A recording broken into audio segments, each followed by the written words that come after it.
Football বিশ্বে একটা কথা প্রচলিত আছে, ইংরেজরা ফুটবল আবিষ্কার করেছে আর সেটাকে শিল্পে রূপ দিয়েছে ব্রাজিলিয়ানরা। ফুটবল মানেই ব্রাজিল আর ব্রাজিল মানেই শিল্প। পেলের পায়ের জাদু, গারিনচার অবিশ্বাস্য ড্রিবলিং, রোনালদো নাজারিওর বিধ্বংসী গতি কিংবা রোনালদিনহোর মুখে চিলতে হাসি নিয়ে ডিফেন্ডারদের নাচানো বিশ্ব ফুটবলকে যুগের পর যুগ শাসন করেছে লাতিন আমেরিকার এই ফুটবল জায়ান্ট। কিন্তু অ্যামাজন আর সাম্বার এই দেশ থেকে কিভাবে বছরের পর বছর ধরে এত বিশ্বমানের ফুটবলার উঠে আসে? কি সেই জাদুকরী রহস্য? কেনই বা আজ সেই ফুটবলের চারণভূমিতে প্রতিভার এত আকাল? মূলত ব্রাজিল থেকে একের পর এক জাদুকর উঠে আসার পেছনে রয়েছে সামাজিক, সাংস্কৃতিক এবং ভৌগোলিক কাঠামো। শুরুটা হয় চার্লস মিলার নামের এক ভদ্রলোকের হাতে। 1894 সালে তিনি যখন দুই হাতে দুটি ফুটবল নিয়ে ব্রাজিলের পোর্ট অফ সান্তোসে নেমেছিলেন, বন্দর এলাকার লোকেরা তাড়াহুড়োর মধ্যে মিলারের হাতে থাকা ফুটবল দুটি খেয়ালই করেননি। সেই দুটি বল দিয়েই তিনি ব্রাজিলের ঘরে ঘরে ফুটবল বিপ্লব নিয়ে আসেন, যে বিপ্লব শুধু ব্রাজিলের নয়, বদলে দেয় বিশ্ব ফুটবলের গতিপথ।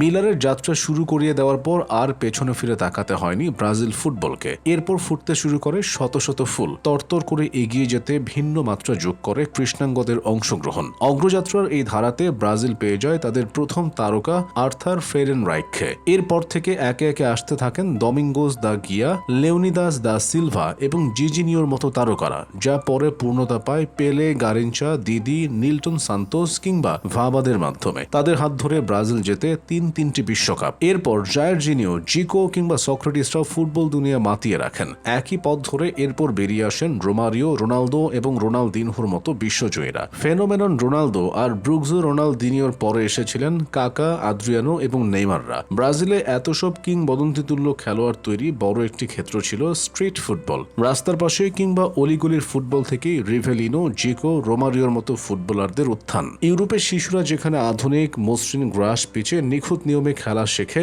ব্রাজিলের শিশুরা খেলতো ভাঙাচোরা রাস্তা, পাথর বিছানো গলি কিংবা সমুদ্রের বালুচরে। গাড়ির পাশ কাটিয়ে গর্ত এড়িয়ে বল নিয়ন্ত্রণ করতে গিয়ে তাদের মধ্যে জন্ম নেয় অবিশ্বাস্য ব্যালেন্স, ক্ষিপ্রতা এবং তাৎক্ষণিক সিদ্ধান্ত নেওয়ার ক্ষমতা। রাস্তার ফুটবল আর আঁকাবাঁকা মাঠই খেলোয়াড়দের অল্প বয়সে দুর্দান্ত প্রতিভায় রূপান্তর করে। আবার ব্রাজিলের উল্লেখযোগ্য অংশের মানুষ ফেভেলা বা দারিদ্র্যপীড়িত বস্তি এলাকায় বসবাস করত। সেখানকার সুবিধাবঞ্চিত শিশুদের জন্য অন্ধকার জগৎ থেকে বের হয়ে উন্নত জীবনের স্বপ্ন দেখার প্রধান হাতিয়ার ছিল ফুটবল। বিশ্বজয়ী পেলে, রোমারিও কিংবা সাম্প্রতিক সময়ের গ্যাব্রিয়েল জেসুস বা ভিনিসিয়াস জুনিয়র সবারই শৈশব কেটেছে চরম দারিদ্র্যের মধ্যে। ফুটবল তাদের কাছে ছিল নিজে বেঁচে থাকার লড়াই, পরিবারকে টিকিয়ে রাখার অবলম্বন। ফুটবলের প্রতি ব্রাজিলের কিশোর তরুণদের প্যাশনও ছিল অবিশ্বাস্য রকমের। ফুটবল তাদের কাছে কেবল একটি খেলা নয়, হয়ে ওঠে জীবনের অবিচ্ছেদ্য অংশ। ধর্মের মতোই পরিপালনীয় বিষয়। শিশুর হাঁটা শেখার আগেই বল পায়ে জড়াতে শিখত। ক্রিকেট বা বাস্কেটবলের মতো কোনো খেলায় কারো আগ্রহ জন্মায় না। পুরো দেশের সমস্ত মনোযোগ, আবেগ এবং সম্পদ একটিমাত্র খেলাকে কেন্দ্র করে আবর্তিত হয়। ব্রাজিলের ফুটবলারদের পায়ের কারিগরি নিখুঁত হওয়ার সবচেয়ে বড় কারণ হলো ফুটসাল। রোনালদিনহো, নেইমার থেকে শুরু করে আজকের রদ্রিগো সবাই স্বীকার করেছেন তাদের ড্রিবলিং স্কিলের মূল ভিত্তি তৈরি হয়েছিল ফুটসালেই। ছোট ইনডোর কোর্টে ভারী বল নিয়ে খেলায় বলের উপর নিয়ন্ত্রণ ধরে রাখা অত্যন্ত কঠিন। ফুটসালে একজন খেলোয়াড় সাধারণ ফুটবলের চেয়ে প্রায় 6 গুণ বেশি বল স্পর্শ করার সুযোগ পায়। ছোট পুকুরের বড় মাছ হতে হতেই একসময় ব্রাজিলিয়ানরা পরিণত হতেন সুবিশাল এক তিমিতে। কিন্তু কালের যাত্রায় সময় বদলেছে।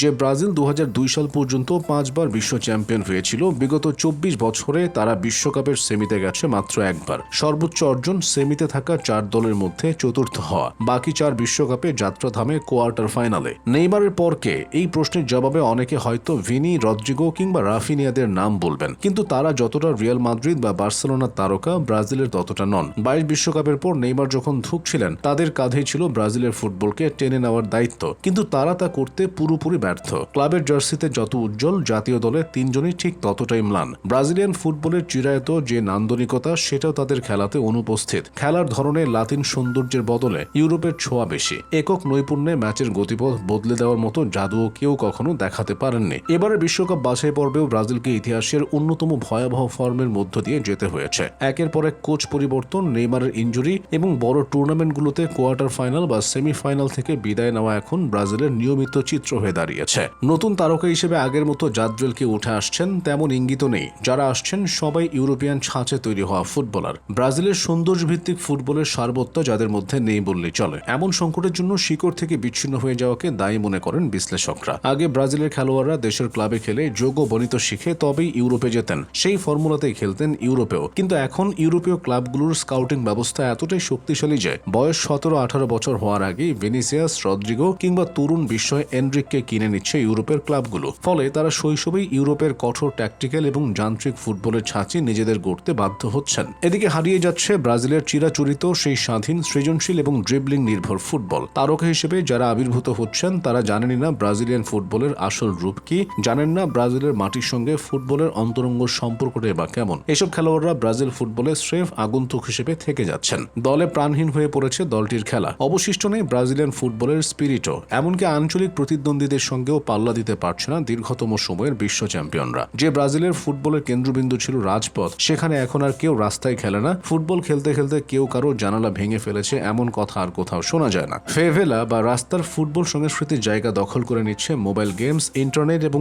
অন্যান্য আধুনিক বিনোদন। শিশুরা আগের মতো দিনে 5-6 ঘন্টা রাস্তায় বল পায়ে কাটায় না। আগে খেলার জন্য যে কোনো খোলা জায়গায় যথেষ্ট ছিল, এখন সেই জায়গাগুলোকে আবাসন ও উন্নয়নের জন্য ব্যবহার করা হয়। দরিদ্র ব্রাজিলীয় শিশুদের খেলার জন্য এখন নির্ভর করতে হয় স্কুল, সামাজিক প্রকল্প অথবা ফুটবল একাডেমির উপর। এসব একাডেমিতে আবার বিনামূল্যে খেলা যায় না। ব্রাজিলের ক্লাবগুলোর আর্থিক অবস্থাও খুব একটা ভালো নয়। তাদের মূল লক্ষ্য এখন দ্রুত একাডেমিতে খেলোয়াড় তৈরি করে ইউরোপের বাজারে চড়া দামে বিক্রি করা। সৃজনশীল নাম্বার 10 বা প্লেমেকার তৈরির চেয়ে তারা ইউরোপের চাহিদা মতো মিডফিল্ডার বা ডিফেন্ডার তৈরিতে বেশি মনোযোগী। এবার কোচ প্রসঙ্গে আসা যাক। বর্তমানে ইউরোপের শীর্ষ 5 লিগের কোনো বড় ক্লাবে কোনো ব্রাজিলিয়ান ম্যানেজার নেই। কোচিং ও ট্যাকটিক্যাল শিক্ষার এই অভাব সরাসরি প্রভাব ফেলছে তরুণ খেলোয়াড়দের উপর। পেপ গার্দিওলা বা ইয়র্গেন ক্লপরা ফুটবলকে যেখানে পজিশনাল প্লে ও হাই প্লেসিং এর মাধ্যমে আধুনিক স্তরে নিয়ে গেছেন, ব্রাজিলের ঘরোয়া কোচরা সেখানে এখনো পুরনো ধ্যান ধারণায় আটকে আছেন। বদলে যাওয়া এসব সংস্কৃতি ব্রাজিলের ফুটবলার তৈরির ধারাকে ব্যাপকভাবে প্রভাবিত করেছে। ব্রাজিল ফুটবলে আজকের এসব সংকটের কারণে আসলে প্রতিভা নয়, অভাব প্রতিভাকে আধুনিক ফুটবলের সাথে